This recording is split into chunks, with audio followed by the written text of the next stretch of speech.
Friends, welcome back to our channel dad's little princess. நான் தான் உங்கள் பிரின்சஸ் பேசுகிறேன். இன்றைக்கி நம்ம சேனலில் என்ன பார்க்க போகிறோம் அப்படின்னா, ஒரு ரேண்டம் பிளாக் தான் பார்க்க போகிறோம்.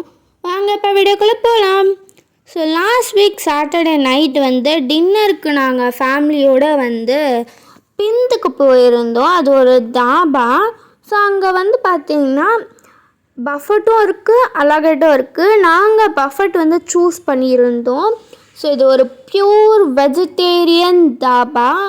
ஸோ இங்கே ஃபஸ்ட்டு எடுத்தோடனே பார்த்திங்கன்னா வெல்கம் ட்ரிங்க்ஸ் கொடுத்துருந்தாங்க. வெல்கம் ட்ரிங்க்ஸ் பார்த்திங்கன்னா இந்த ஸ்ட்ராபெரி சிரப் வாட்டரில் மிக்ஸ் பண்ணி கொடுத்துருந்தாங்க. அண்ட் செகண்டாக சூப் கொடுத்துருந்தாங்க. சுட சுட சூப்பு சூப்பராக இருந்தது. ரசிக்க மாட்டாங்க சொன்னா கேக்குறியாடா? அது பார்த்திங்கன்னா ஸ்வீட் கார்ன் க்ரீன் சூப்பு சூப்பராக இருந்தது. சூப் குடிச்சு முடிக்கிறதுக்குள்ளே பார்த்திங்கன்னா ஸ்டார்டர்ஸ் கொடுக்க ஆரம்பிச்சிட்டாங்க. ஸ்டார்டர்ஸில் பார்த்திங்கன்னா பைனாப்பிள் வச்சுருந்தாங்க. பைனாப்பிளை இப்படி கூட செய்யலாமா அப்படின்ற மாதிரி தான் வச்சுருந்தாங்க. அவ்வளோ சூப்பராக இருந்தது. ஸோ ஃபஸ்ட்டு நாங்கள் பன்னீருன்னு நினச்சோம், அப்புறம் பைனாப்பிள். ஸோ அதுக்கப்புறம் பார்த்திங்கன்னா ஸ்டார்டர்ஸில் பன்னீரும், அதுக்கப்புறம் வெஜிடேரியன் கபாபும் கொடுத்துருந்தாங்க. ரெண்டுமே சூப்பராக இருந்தது. அண்ட் தென் சாட்ஸில் பார்த்திங்கன்னா பானிபூரி, பேல்பூரி 2 டிஷ்ஷு இருந்தது. இதில் பேல்பூரியோட பொரி மட்டும் கொஞ்சம் ஜவுன்னு இருந்தது. இந்த நம்ம நிறைய அவங்க மசாலா போட்டனால அது ஒரு மாதிரி ஆயிடுச்சு. பட் பானிபூரி சொல்லவே தேவையில்ல, சூப்பராக இருந்தது. அங்கே இருந்தவங்க பார்த்திங்கன்னா ரொம்ப கைண்டாக நம்மளுக்கு சர்வ் பண்ணியிருந்தாங்க. நம்ம கேட்குற விதத்துலேயே சர்வ் பண்ணியிருந்தாங்க. ஸோ நாங்கள் கொஞ்சம் காரம் கம்மியாக தான் கேட்டோம். நாங்கள் அவ்வளோவா காரம் சாப்பிட மாட்டோம் அப்படின்னு சொல்லிட்டு அதே போலேயே அவங்க சர்வ் பண்ணியிருந்தாங்க. அண்ட் என்னென்ன சொல்கிறான் பாருங்க, கம்பி கட்டுற கதையெல்லாம் எடுத்து போடுறாங்க. நெக்ஸ்ட் பார்த்திங்கன்னா எங்களுக்கு வடாப்பா பார்த்திங்கன்னா கொடுத்துருந்தாங்க. வடாப்பா சூப்பராக இருந்தது. அதோட டேஸ்ட்டே செம்மையாக இருந்தது. ஸோ அங்கே நிறைய டிஷ்ஷஸ் பஃபெட்டில் இருந்தது. பட் நாங்கள் எல்லாமே ட்ரை பண்ண முடியல. ஸ்டார்டர்ஸ் சாட்ஸ் எல்லாமே ரொம்ப சூப்பராக இருந்தது. அதுவே நாங்கள் நிறைய சாப்பிட்டுட்டோம். அப்படின்றனால கடைசியில் நூடுல்ஸு, அதுக்கப்புறம் ரைஸஸ், பிரியாணி, ஜீரா ரைஸ், அந்த மாதிரி நிறைய இருந்தது. பட் நாங்கள் கொஞ்சமாக ஜீரா ரைஸ் மட்டும் ட்ரை பண்ணோம். அண்ட் மெயின் கோர்ஸ்க்கு பார்த்திங்கன்னா நான், ரோட்டி, அதுக்கப்புறம் வீட் பரோட்டா பார்த்திங்கன்னா கொடுத்துருந்தாங்க. அதுக்கு பார்த்திங்கன்னா சைட் டிஷ்ஷாக பன்னீர் கொடுத்துருந்தாங்க. அதுக்கப்புறம் ஒரு மிக்ஸ்டு வெஜ் டிஷ் மாதிரி கொடுத்துருந்தாங்க. அதில் எல்லா வெஜிடேரியன் ஐட்டம்ஸும் மிக்ஸாக இருந்தது. அதுக்கப்புறம் இன்னொன்று கொடுத்தாங்க. அது அந்த டிஷ்ஷோட பேர் எங்களுக்கு ஞாபகம் வரலை. இதெல்லாம் புயல் காத்துல உட்காந்து எவனா பொறி சாப்பிடுவான், அவங்கிட்ட போய் சொல்றா. ஸோ இதுதான் பார்த்திங்கன்னா அந்த 3 டைப் ஆஃப் நான்ஸ். ஸோ அது ப்ரெட்ஸு, நான்ஸில் ப்ரெட்ஸ். அண்ட் இதுதான் பார்த்திங்கன்னா அந்த தேர்ட் கிரேவி பார்த்திங்கன்னா ஒரு மாதிரி ஆலூவில்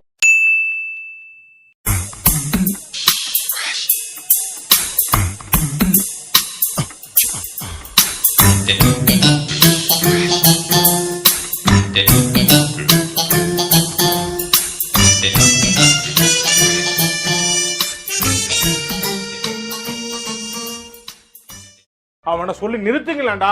அவன் நிறுத்துற அந்த லூசுக்கு மட்டும் வந்துட்டே இருக்கான். ஃபைனலாக டெசர்ட்ஸ்க்கு பார்த்திருந்தீங்கன்னா ஐஸ்கிரீம்ஸ் கொடுத்துருந்தாங்க. Vanilla ice cream with gulab jamun. But yellow கலரில் ஏதோ இருந்தது, அது என்னன்னு எங்களுக்கு தெரியல. பட் நாக்கில் எனக்கு பார்த்தா ஒரே புளிப்பு ஸ்பைஸ் நல்லா இருந்தது. எங்களுக்கு சாக்லேட் ஐஸ்கிரீம் பிடிக்காது அப்படின்றனால கடைசியில் மம்மியும் அண்ணனும் மட்டும் சாக்லேட் ஐஸ்கிரீம் டேஸ்ட் பண்ணியிருந்தாங்க. சாக்லேட் ஐஸ்கிரீமும் நல்லா இருந்ததுன்னு சொல்லியிருந்தாங்க. ஸோ இதில் பார்த்திங்கன்னா அவங்க இந்த கடைசியில் அந்த ஜீராலாம் நம்மளுக்கு சர்வ் பண்ணுறாங்க. அழகாக இருந்தது. இது ரொம்ப சூப்பராக இருந்தது. நம்ம மூஞ்சிக்கும் முகர கட்டிக்கும் யாரும் வர மாட்டாங்கன்னா அவ குத்தி காமிச்சிட்டு போறா. மெயினாக இந்த ரெஸ்டாரண்ட்டோட ஆம்பியன்ஸ் சூப்பராக இருந்தது. Day 2. மம்மிக்கு வந்து பார்த்திங்கன்னா மீஷோலேருந்து ஒரு ப்ராடக்ட் வந்து வந்திருந்தது. ஸோ அந்த ப்ராடக்ட் வந்து பார்த்திங்கன்னா ஒரு கிச்சன் ஆர்கனைசர். ஸோ இது வந்து அரௌண்ட் ஒரு 220 இருந்தது அப்படின்னு சொல்லிட்டு மம்மி சொல்லியிருந்தாங்க.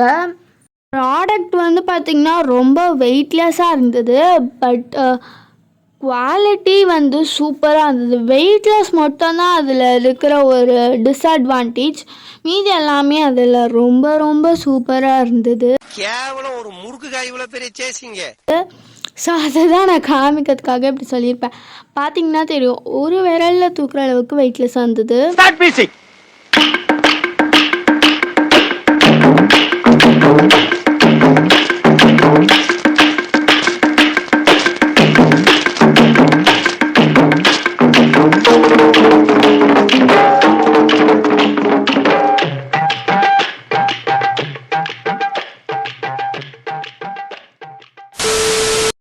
அண்ட் இது வந்து பார்த்திங்கன்னா இந்த வீக் டியூஸ்டே வந்து பண்ண ஒரு வடை ரெசிபி.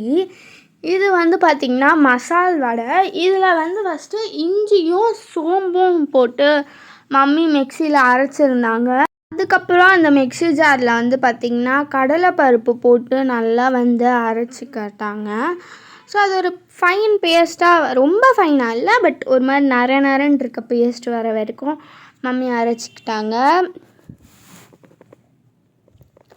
இதெல்லாம் வந்து பார்த்திங்கன்னா டியூஸ்டே நடந்தது. ஈவினிங் லன்ச்சுக்கு பண்ண ஒரு ரெசிபி.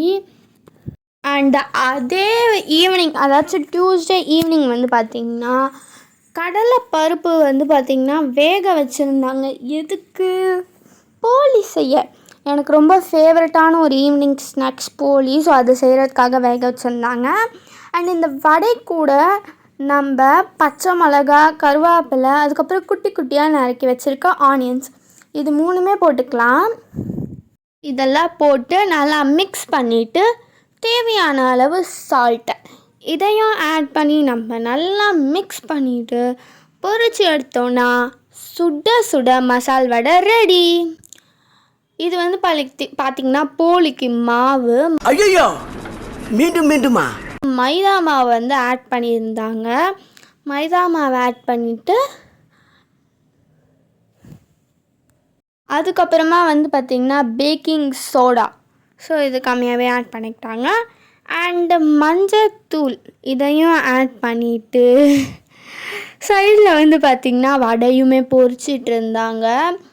இது மசால் வடை அப்படின்றதுனால குட்டி குட்டி ரவுண்டாக பிடிச்சி தட்டி எண்ணெய் கடாயில் போட்டு பொரிச்சிட்டு இருந்தாங்க மம்மி. இன்றைக்கி வந்து பார்த்திங்கன்னா நான் ஸ்கூலுக்கு போயிருந்தேன், அப்போ எடுத்தது. அதுக்கப்புறமா வந்து பார்த்திங்கன்னா போலிக்கு தேவையான அளவு வாட்டர் யூஸ் பண்ணி நம்ம வந்து மாவு மாதிரி பிடிச்சி எடுத்துக்கலாம். இதுதான் வந்து பார்த்திங்கன்னா மசால் வடை. என்ன எழுவுஜி இது? இதுவும் வழக்கம் போல் என் அண்ணன் பண்ணது தான். சரி, இது என்ன பிரமாதம்? இது விட பெசலைட் ஒன்று இருக்கு. ஆட் பண்ணி அண்ட் வந்து பார்த்திங்கன்னா பனானா வந்து நல்லா பழுத்து இருந்தது. அதனால் அதை வச்சு இனிப்பு குழி பணியாரம் செய்யலான்னு சொல்லிட்டு பனானாவை நல்லா ஸ்மாஷ் பண்ணிவிட்டு அது கூட வந்து பார்த்திங்கன்னா தேவையான அளவு மைதா மாவை வந்து ஆட் பண்ணிக்கிறோம். ஸோ மைதா மாவையும் ஆட் பண்ணிட்டு நல்லா நான் மிக்ஸ் பண்ணிக்கிட்டேன். பக்கத்தில் வந்து பார்த்திங்கன்னா பேக்கிங் பவுடர் அண்ணன் எடுத்து வச்சுருந்தான். ஆனால் வந்து பார்த்திங்கன்னா நான் மிக்ஸ் பண்ணிகிட்டு இருந்தேன். போடு போடு போடுன்னு சொல்லிகிட்டு இருந்தேன். கடைசியில் போடலாம் வெயிட் பண்ணானே நான் சொல்லிகிட்டு இருந்தேன். நோ கமெண்ட்ஸ், சிம்பிளி வேஸ்ட், ஏதோ சேர்த்துக்கிட்டோம்னு வச்சுக்கிட்டு இருக்கேன். ஸோ டியூஸ்டே வந்து பார்த்திங்கன்னா வடை மம்மி சுட்டாங்க. அண்ட் இது வந்து இந்த டிஷ் நான் செஞ்சேன். டேடி வந்து போலி செஞ்சுருந்தார். ஸோ வந்து பார்த்திங்கன்னா நாட்டு சர்க்கரை, ஸோ மம்மி அப்படியே சைடில் ரெசிபி சொல்லியிருந்தாங்க. நான் ஜஸ்ட் மிக்ஸ் பண்ணி சுட்டு எடுக்கிறது மட்டும் தான் பண்ணேன். நாட்டு சர்க்கரை வந்து பார்த்திங்கன்னா போட்டு மிக்ஸ் பண்ணிவிட்டு பேக்கிங் பவுடருமே நம்ம வந்து தேவையான அளவு ஆட் பண்ணிக்கலாம். ரொம்ப நேரமாக காமிச்சிட்டு இருந்தேன், அண்ணன் போடு போடுன்னு சொல்லுவானே, ஆனால் அவன் சொல்லவே இல்லை. அதுக்கப்புறம் நானே போட்டேன், கொஞ்சம் கோவம் அடைஞ்சு. அதுக்கப்புறம் பேக்கிங் பவுடரையும் வந்து போட்டுட்டு எல்லோரும் குட்டி டம்ளரில் தான் ஜூஸ் குடிப்பாங்க. ஆனால் என் அண்ணன் எவ்வளோ பெரிய டம்ளர், நானுமே அதில் தான் குடிப்பேன். சிறப்பான ஆள் நீ. அது அழகாக இருந்தது. அந்த டம்ளர் நாங்கள் ரிலையன்ஸில் வாங்கியிருந்தோம். அண்டு இந்த டிஷ்ஷு கூட நான் வந்து லேசாக சால்ட் ஆட் பண்ணியிருந்தேன். ஆக்சுவலி இதுக்கு தேவைன்னா நம்ம பால் ஊற்றிக்கலாம்.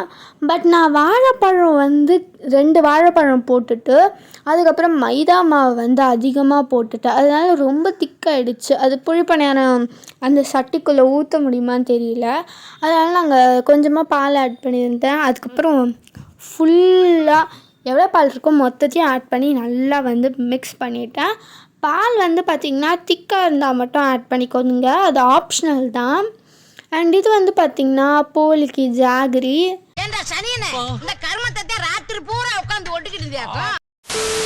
ஸோ இதில் வந்து நம்ம வந்து கடலை பருப்பு வந்து வேக வச்சுருந்தோம்ல, அதை ஃபுல்லாக மசிச்சுட்டு அதுக்குள்ளே ஜாகரி வந்து போட்டுக்கலாம். தமிழ்ல சொல்லுங்களேன்.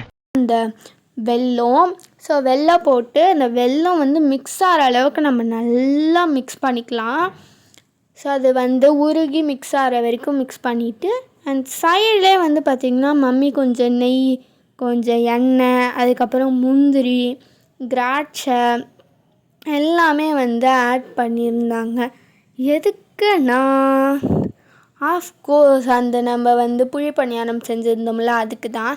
அண்ட் இங்கே வந்து பார்த்திங்கன்னா நானுமே வந்து நிறைய நெய் ஆட் பண்ணிகிட்டு இருந்தேன். ஏன்னா எனக்கு ரொம்ப ரொம்ப பிடிக்கும், ரொம்ப ரொம்ப பிடிக்கும், அவ்வளோ நல்லாயிருக்கும் நெய். அதனால் அதை ஆட் பண்ணிகிட்டு இருந்தேன். அண்ட் இங்கே முந்திரியும் திராட்சையும் மம்மி ஆட் பண்ணிகிட்டு இருந்தாங்க. ஸோ முந்திரி திராட்சை ஆட் பண்ணிவிட்டு அது நல்லா வந்து மிக்ஸ் ஆகி ஒரு மாதிரி கொஞ்சம் வந்து ரோஸ்ட் ஆனதுக்கப்புறம் எடுத்து நம்ம பண்ணி வச்சுருந்த மிக்சரில் போட்டுக்கலாம்.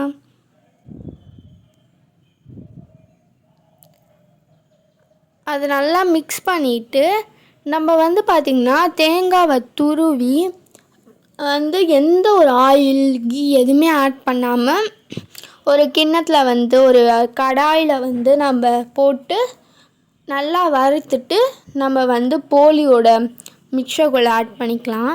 இது நல்லா திக்காக வரணும். நாங்கள் வந்து கொஞ்சம் லிக்விடாக பண்ணி வச்சுருந்தோம். அதுக்கப்புறம் டாடி சும்மா மிக்சிங் தான் பண்ணி வச்சுருந்தோம். அப்புறம் டாடி வந்து பண்ணிக்கிட்டாரு. இங்கே சால்ட்டு வந்து ஆட் பண்ணிக்கலாம் அந்த போலிக்கு. அண்டு புழிப்பணியாரம் சட்டிக்குள்ளே வந்து பார்த்திங்கன்னா எண்ணெய் நான் ஊற்றிக்கிட்டு இருந்தேன். நெய் ஊற்றிட்டு இருந்தேன்னா, ஸோ நெய் கொஞ்சம் ஊற்றுறது வந்து ஒன்றுலேயே கொஞ்சம் கொஞ்சமாக ஊற்றணும். நான் அந்த சென்டரில் இருக்கிறதுலே நிறைய ஊற்றிட்டேன். அதுக்கப்புறம் எடுத்து போட்டுட்டு இருந்தேன் நான். கேட்கிறவன் கேனா கேரம் போர்டை கண்டுபிடிச்சி ரவிக்குமார் நீ.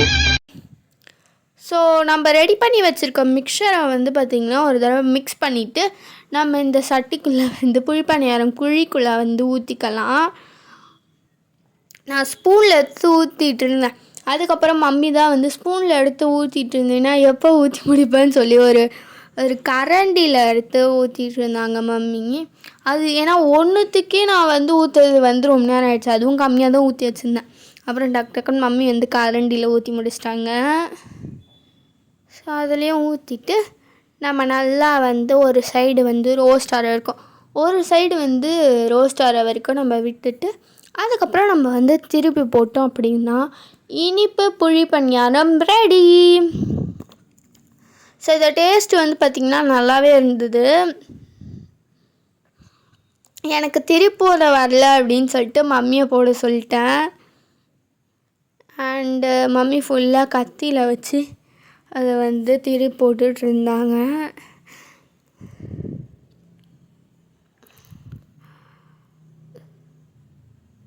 அப்புறமா எல்லாமே திருப்பி போட்டதுக்கப்புறம் நம்ம வந்து கொஞ்சம் வந்து திருப்பி போட்டதுக்கப்புறமா கொஞ்சம் மீடியம் ஃப்ளேமில் வச்சு கொஞ்சம் வேக விட்டா இனிப்பு புழிப்பணியாரம் ரெடி. ரொம்ப டேஸ்ட்டு சூப்பராக இருந்தது. அவன் செத்துட்டான்டா. போலிக்கு வந்து பார்த்திங்கன்னா நல்ல எண்ணெயை ஊற்றி ரவுண்டாக பிடிச்சி அதுக்குள்ளே நம்ம செஞ்சு வச்ச ஸ்டஃபிங்கை போட்டு திருப்பி எடுத்தோம் அப்படின்னா போலியும் ரெடி. தவாவில் நிறைய எண்ணெய் ஊற்றி திருப்பி திருப்பி போட்டு எடுத்துட்டோம் அப்படின்னா போலியும் ரெடி. ஸோ அன்றைக்கான ஸ்நாக்ஸ் வந்து பார்த்திங்கன்னா வடை, போலி, அதுக்கப்புறமா இனிப்பு புளி பணியாரம், இது எல்லாமே இருந்தது. ஸோ இந்த வீடியோ அவ்வளோதான். இந்த வீடியோ உங்களுக்கு பிடிச்சிருந்ததுன்னா லைக் பண்ணுங்கள், ஷேர் பண்ணுங்கள், கமெண்ட் பண்ணுங்கள், மறக்காமல் சப்ஸ்கிரைப் பண்ணுறேங்க. பாய். வட்டாமே டேய் எண்டு காடு போட்டு எகத்தால மாடா பண்றீங்க, எனக்கு எண்டே கிடையாதுடா. இந்த பிந்து தாபா பார்த்திங்கன்னா பூந்தமல்லி பக்கத்தில் இருக்க ஐயப்பன் நாங்கலில் இருக்குது. பஃபட் நாங்கள் எடுத்திருந்தோம். பஃபட்டில் வீக் டேஸில் 700 + டேக்ஸும், அதுக்கப்புறம் வீக்கெண்ட்ஸில் 750 + டேக்ஸும் சார்ஜ் பண்ணுறாங்க.